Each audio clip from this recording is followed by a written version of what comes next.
Et aujourd'hui, pour mode, beauté et bien-être, on s'intéresse aux recommandations. On va accueillir professeur Salah Dislaoui, spécialiste en chirurgie esthétique et réparatrice à Rabat.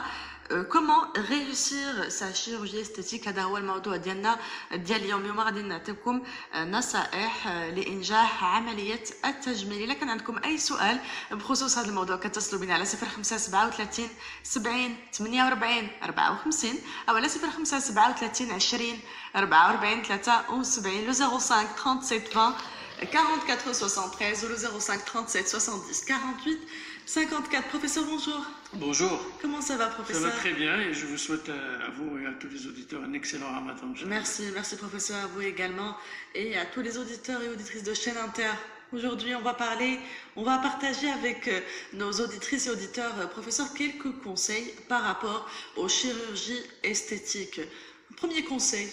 Absolument, parce que, vous savez, la chirurgie esthétique, c'est vraiment une chirurgie qui est faite pour apporter du bonheur. C'est la chirurgie du bonheur. C'est une chirurgie qui rend service, qui peut apporter beaucoup de satisfaction. Et pour que cette chirurgie reste une chirurgie, comme je dis, du bonheur, il faut respecter les règles du jeu comme tout ailleurs, comme partout ailleurs. Donc partout il y a des règles, donc il faut respecter. Et pour réussir dans sa chirurgie esthétique, il y a un certain nombre de recommandations qu'il faut absolument suivre impérativement, que je vous ai regroupé en 10 recommandations. C'est comme les 10 commandements. Oui. Voilà. Alors, la première chose, donc, pour qu'une personne se fasse opérer, donc décide ou entame une intervention chirurgique, il faut qu'elle s'assure, il faut qu'elle soit en bonne santé. C'est l'évidence même. Quand on fait une intervention de chirurgie esthétique, c'est comme une autre intervention. C'est pas parce qu'on fait de la chirurgie, c'est une intervention de chirurgie esthétique. C'est pas comme si on va chez un esthéticienne ou un coiffeur, etc. C'est une chirurgie. Donc, il faut être en bonne santé. Ça veut dire quoi? Ça veut dire qu'il faut pas. Ça ne veut pas dire que si quelqu'un un diabète, une maladie chronique, une diabète, une tension, l'asthme, des choses comme ça, qui ne peut pas faire de chirurgie esthétique. Non, il peut en bénéficier, mais avec certaines précautions.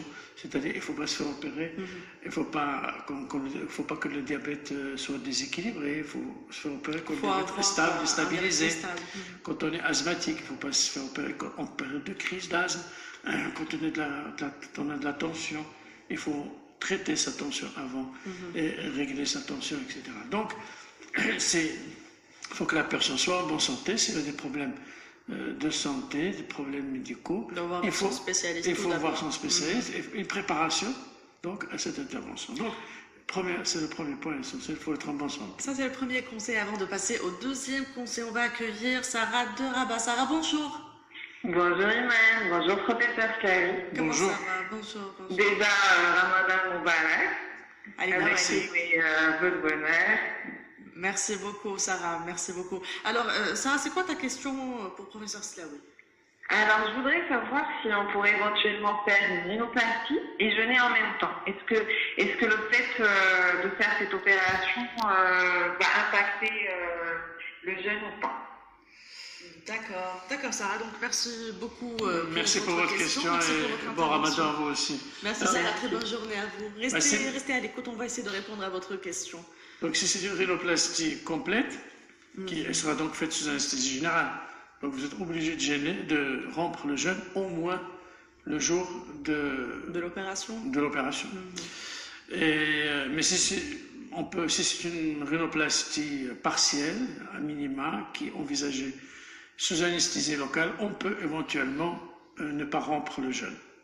Mais si c'est sous anesthésie générale, il faut rompre le jeûne au moins le jour de l'intervention.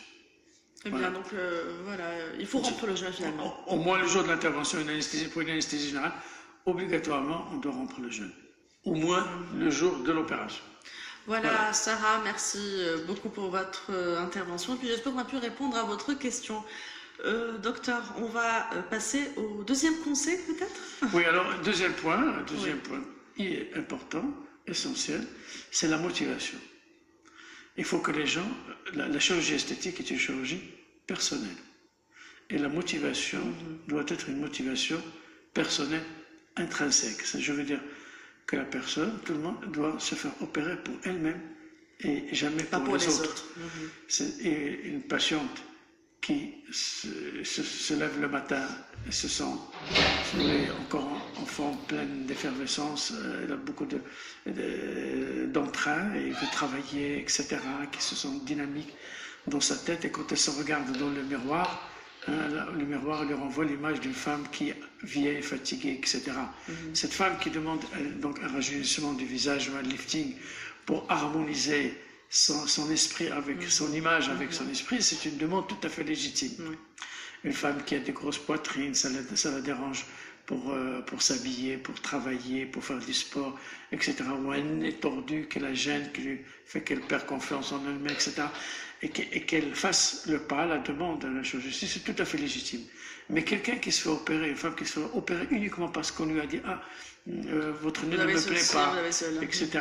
Ou encore pire, c'est une femme qui a une relation qui a été interrompue, ou soit un mari ou un compagnon qui l'a abandonné et qui pense qu'en ayant recours à la chirurgie esthétique, en faisant des interventions de chirurgie esthétique, essayer de faire un peu de liposuction, de faire ceci, etc. Et c'est comme ça, c'est la porte ouverte à la chirurgie esthétique. D'ailleurs, chaque fois qu'il y a une complication, un accident, un échec de chirurgie esthétique qui est médiatisé, et si on approfondit les choses, on se rend compte que c'est toujours soit parce que la patiente a été opérée par un non-spécialiste, soit parce qu'elle a été opérée pas dans une clinique et pas dans les conditions nécessaires, nécessaires pour donc, une intervention de chirurgie esthétique. Donc le choix du médecin est primordial et souvent les patients qui se sont fait opérer et ça n'a pas marché, ils me disent vous êtes fait opérer chez où à tel, mais vous n'étiez pas chez un vrai spécialiste, je ne savais pas. Et souvent les patients ne prennent pas toujours le temps de s'assurer qu'ils sont entre les mains des spécialistes. Et pourtant il s'agit de leur corps, de leur physique. Une femme marocaine, quand elle a besoin de faire un kaftan, etc., ou une tenue, elle cherche le meilleur couturier, la meilleure couturière. Pareil, si on veut arranger une ampoule, on fait venir un électricien. Quand on veut arranger l'eau chez soi, on appelle un plombier. Pareil, quand on veut faire une intervention esthétique, il faut s'adresser à un spécialiste. Et c'est très important. Et actuellement, il faut savoir qu'au Maroc, il y a un conseil de l'ordre, il y a des conseils régionaux de l'ordre des médecins dans toutes les villes. N'importe qui a l'intention de faire une intervention de chirurgie esthétique, il téléphone en renseignement, il demande le numéro de téléphone de l'ordre régional de la ville où il est, il appelle cet ordre, il demande la liste des médecins reconnus spécialistes en chirurgie esthétique et on lui donne. C'est la meilleure façon. Ou bien, si on a un médecin dans la famille, les médecins se connaissent entre eux et demandent à un médecin de lui donner l'adresse d'un vrai spécialiste. C'est une précaution primordiale, essentielle en matière de chirurgie esthétique. Professeur, on va accueillir une auditrice. Il s'agit de Amina de la ville de Fès. Amina, صباح الخير. Bonjour. Oui, صباح الخير عليكم جميعا. رمضان مبارك سعيد. الله يخليك بغيت نسول البروفيسور سلاوي عندي مشكل على مستوى الوجه، واش يمكن لي ندير عملية تجميل في رمضان؟ واش كنحتاج دي زاناليز قبل؟ واش خصني نجي صايمة ولا يمكن لي زعما يمكن لي ندير العملية في رمضان ما كاين حتى شي إشكال؟ شكرا بزاف. Merci beaucoup Amina, merci. كنشكرك على المشاركة ديالك ورمضان كريم et à très bientôt sur chaîne Inter. Professeur, est-ce qu'on peut répondre? طبعا إلا بغينا الواقع في رمضان كنشتغلوا تقريبا عاديين عادة وكنديروا عمليات كلهم بما فيهم عملية شفط الدهون. المسألة طبعا كيخصهم غادي يفطروا ما غيصوموش على الأقل ذاك النهار العملية، يمكن شي يومين بعد 3 أيام. وبين قوسين كاين بالنسبه للسيدات وكاين واحد المده دائما الاغلبيه عندهم واحد المده في شهر رمضان اللي ما كيصوموش، يمكن في هذاك الوقت ديال العاده الشهريه يمكن لهم يديروا العمليه اذا كانوا ما بغاوش يفطروا. انما انا كنقول لك يعني الطلب والعمليه ديال الجراحه التجميل تقريبا بنفس النسبه كتدار في رمضان، يمكن اكثر من الايام العاديه كيديروا العمليه التجميل. فاما الناس كيختاروا الوقت اللي في المهم في الشهر باش يديروا العمليه واخا يفطروا، ولا كيكون عندهم بعد عدد ديال السيدات اللي عندهم اما نظرا للخدمه ديالهم او نظر الظروف ديالهم او كيجيو للمغرب في شهر رمضان الى اخره ما يمكن لهم يديروها الا في رمضان. فاللي نقول لك هو انه يعني العمليات والخدمه عندنا في رمضان تقريبا بنفس الوتيره اللي كاينه في الايام العاديه. Très bien, merci beaucoup Amina على السؤال ديالك كنشكروك. À très bientôt sur chaîne Inter. Professeur. Alors, on a parlé du choix du médecin. Oui. Alors, il faut toujours, donc je vais énumérer le reste assez rapidement. Voilà, rapidement. Il est recommandé, avant d'entamer une intervention, il est recommandé d'avoir 2 ou 3 consultations avec son médecin avant.